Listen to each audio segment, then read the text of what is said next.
मैं अभय कुमार सुमन आप सभी छात्र छात्राओं, दर्शकों, अपने सब्सक्राइबर्स और व्यूअर्स का अपने YouTube चैनल अभय सुमन पर हार्दिक अभिनंदन करता हूं, स्वागत करता हूं।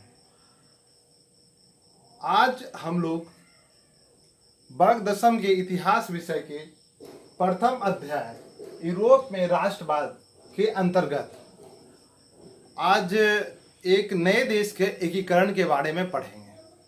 जैसा कि जो हमारे व्यूअर्स रेगुलर वीडियो देख रहे होंगे उनको ये पता होगा कि हम लोगों ने अभी तक फ्रांस का एकीकरण, इटली का एकीकरण और जर्मनी का एकीकरण पढ़ा है। आज हम लोग एक नए देश के, यूरोप के एक नए देश के एकीकरण के बारे में पढ़ेंगे।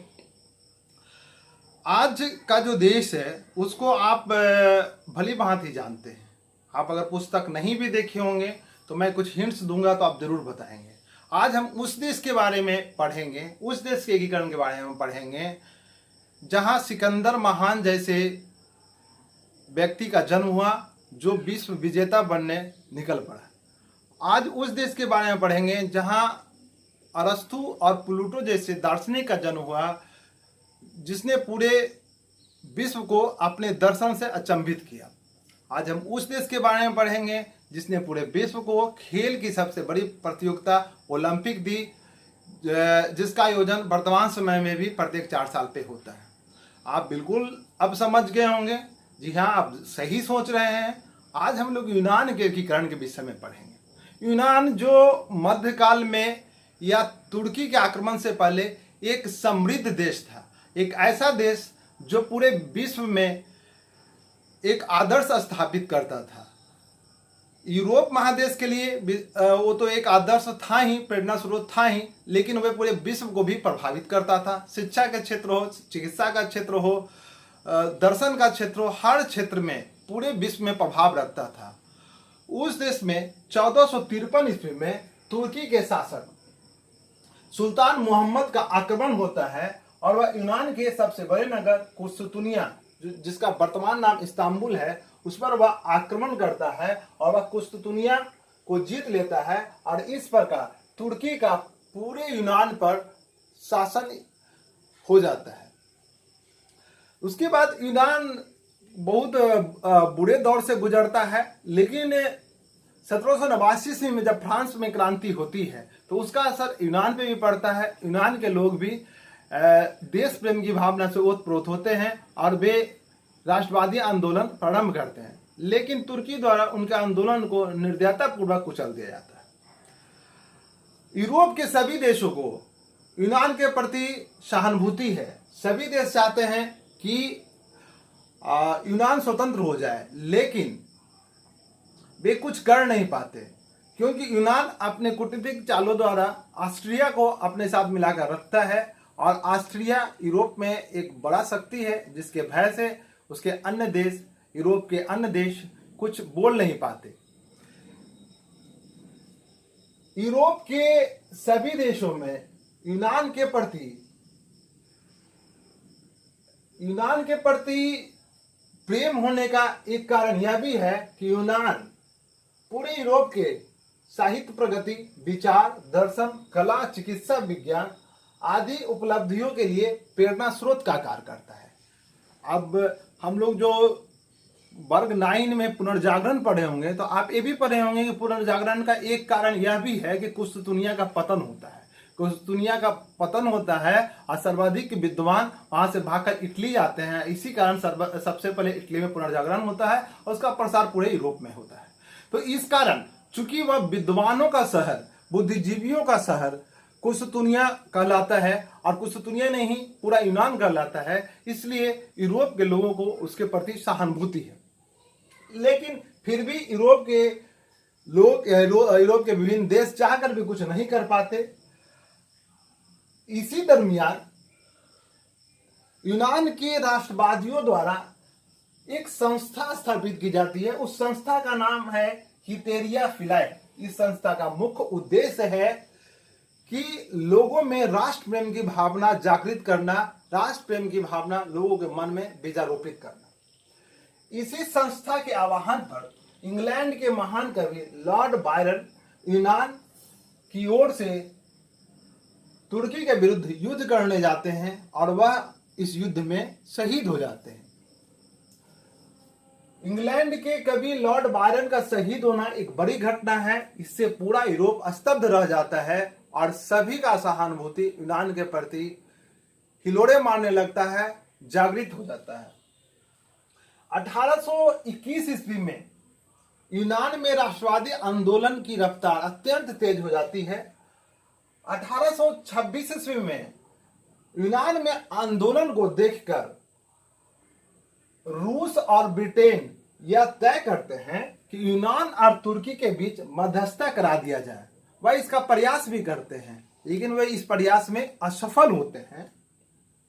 1827 ईस्वी घटना अत्यंत महत्वपूर्ण है, जब ब्रिटेन, रूस और फ्रांस की सेना मिलकर तुर्की के खिलाफ युद्ध की घोषणा करते हैं। तुर्की की ओर से मिस्र युद्ध करने आता है, लेकिन इस युद्ध में तुर्की की बुरी तरह हार होती है। इस युद्ध का समापन 1829 ईस्वी में एड्रियानोपल की संधि के द्वारा होता है। एड्रियानोपोल की संधि में यह तय किया जाता है कि तुर्की यूनान की सीमित क्षेत्र में ही रहेगा या सीमित क्षेत्र में ही वह शासन करेगा और बाकी यूनान के सभी प्रांत को स्वतंत्र कर दिया जाता है। लेकिन यूनान के राष्ट्रवादियों को यह समझौता पसंद नहीं है। उनकी मांग है कि यूनान को पूर्ण स्वतंत्रता मिले और वह फिर इसके लिए आंदोलन करने लगते हैं। दूसरी ओर फ्रांस और इंग्लैंड को इस बात का भी डर है कि हम लोग संघर्ष करके या युद्ध लड़के यूनान से तुर्की को हटा दें और उसके बाद ऐसा ना हो कि तुर्की पर रूस अधिकार कर ले। आप सही सुन रहे हैं, मैं रूस का नाम ले रहा हूं। आप सवाल कर सकते हैं कि रूस कैसे अधिकार कर लेगा। रूस तो उसके पक्ष में, यूनान की स्वतंत्रता के पक्ष में है, वह पक्ष में है, लेकिन यूनान और रूस की भौगोलिक स्थिति ऐसी है कि रूस के जस्ट बगल में यूनान पड़ता है और दोनों का धर्म और संस्कृति बिल्कुल मेल खाती है। और अभी जो वहां पर शासन है, जिस समय की मैं जिस घटना की बात कर रहा हूं, उस समय रूस में एक ऐसा शासक वर्ग है जो साम्राज्यवादी नीतियों में विश्वास करता है और उसका निगाह यूनान पे है। वह यूनान से धर्म के आधार पे या संस्कृति के आधार पे सहानुभूति है यूनान के प्रति। वह चाह रहा है कि यूनान से तुर्की निकल जाए, लेकिन उसकी एक यह भी दबी हुई इच्छा है कि जैसे ही तुर्की वहां से निकलेगा हम उसको अपने साम्राज्य में मिला लेंगे। रूस की इस भावना को ब्रिटेन और फ्रांस भांप लेता है, उसे इस बात का ज्ञान हो जाता है। इसलिए ब्रिटेन और फ्रांस चाहता है कि यूनान को जब भी स्वतंत्रता मिले तो पूर्ण स्वतंत्रता मिले और इसके लिए वह दोनों प्रयास करता है और अंततः रूस को अपने पक्ष में या रूस को विश्वास में लेकर फ्रांस और इंग्लैंड 1832 ईस्वी में यूनान की स्वतंत्रता की घोषणा करता है। इस घोषणा के बाद यूनान में तुर्की समेत रूस की दखलंदाजी भी समाप्त हो जाती है और इस प्रकार यूनान एक स्वतंत्र और एकीकृत राज्य के रूप में अस्तित्व में आता है। 1832 ईस्वी में यूनान की स्वतंत्रता के बाद इसके प्रथम शासक ऑटो प्रथम बनते हैं, जो स्वतंत्र यूनान के या एकीकृत यूनान के पहले शासक हैं। इस प्रकार यूरोप के मानचित्र पर एक नया स्वतंत्र देश उभरता है जिसका नाम यूनान है। आज मैं यूरोप में राष्ट्रवाद चैप्टर को समाप्त कर रहा हूं। हम लोग ने इस चैप्टर के सभी प्रमुख टॉपिक को कुल 4 वीडियो के माध्यम से चर्चा किया। आप बच्चों से मेरा एक निवेदन है कि इससे संबंधित दीर्घ-उत्तरीय प्रश्न आप अवश्य रूप से अपने घर में कॉपी पे बनाएंगे। अगर इसमें कोई भी परेशानी होगी तो आप मेरे वीडियो देखेंगे। अगर वीडियो से भी समझ में नहीं आएगा तो आप हमें मैसेज कर सकते हैं। मेरा व्हाट्सअप नंबर यहाँ दिया हुआ है, व्हाट्सअप नंबर पे मैसेज कर सकते हैं या हमारे वीडियो के मैसेज बॉक्स में अपनी समस्या लिखकर भेज सकते हैं। इसके अलावा आप क्वेश्चन बनाने के लिए आप पुस्तक का भी सहायता ले सकते हैं। पुस्तक में भी सारी बातें अच्छे से समझाई गई हैं। आपको दीर्घ उत्तरीय में, इस चैप्टर से दीर्घ उत्तरीय में कौन कौन सा प्रश्न आपके लिए महत्वपूर्ण है, इसको आप सुन लें या नोट कर लें।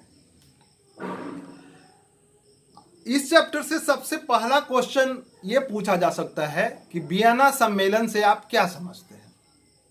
दूसरा क्वेश्चन इस चैप्टर से कि फ्रांस का एकीकरण किस प्रकार हुआ। तीसरा क्वेश्चन फ्रांस से ही पूछा जाता है, जुलाई 1830 ईस्वी की क्रांति का विवरण दे। जुलाई 1830 हमारे वीडियो में आप देखेंगे तो आपको याद होगा, जुलाई 1830 में क्रांति हुई थी, जिसमें चार्ल्स दशम शासक था फ्रांस का, उसको गद्दी से अपदस्थ किया गया था। हालांकि फ्रांस पूर्ण रूप से एकीकृत हुआ था 1848 में, लेकिन 1830 का क्वेश्चन अक्सर पूछते हैं कि 1830 की क्रांति का विवरण दे। उसके बाद इटली के एकीकरण में मेज़नी, कॉन्ट काबूर और गरिबाल्डी का योगदान का वर्णन करें। उसके अलावा एक क्वेश्चन इससे क्रिएट होता है, जर्मनी के एकीकरण में बिस्मार्क की भूमिका का वर्णन करें। और इस चैप्टर से लास्ट दीर्घ उत्तरीय क्वेश्चन पूछा जा सकता है, यूनानी स्वतंत्रता आंदोलन का संक्षिप्त विवरण दें। आपसे निवेदन है कि जिन प्रश्नों का मैं जिक्र किया उसको जरूर आप अपने कॉपी पे बनाएंगे, लिखेंगे। अगर कोई दिक्कत होता है तो आप हमसे संपर्क कर सकते हैं। मैं इतिहास के अगले अध्याय को लेकर फिर आपके सामने प्रस्तुत होऊंगा। तब तक के लिए सभी व्यूअर्स, सब्सक्राइबर्स को मेरा प्रणाम, नमस्कार।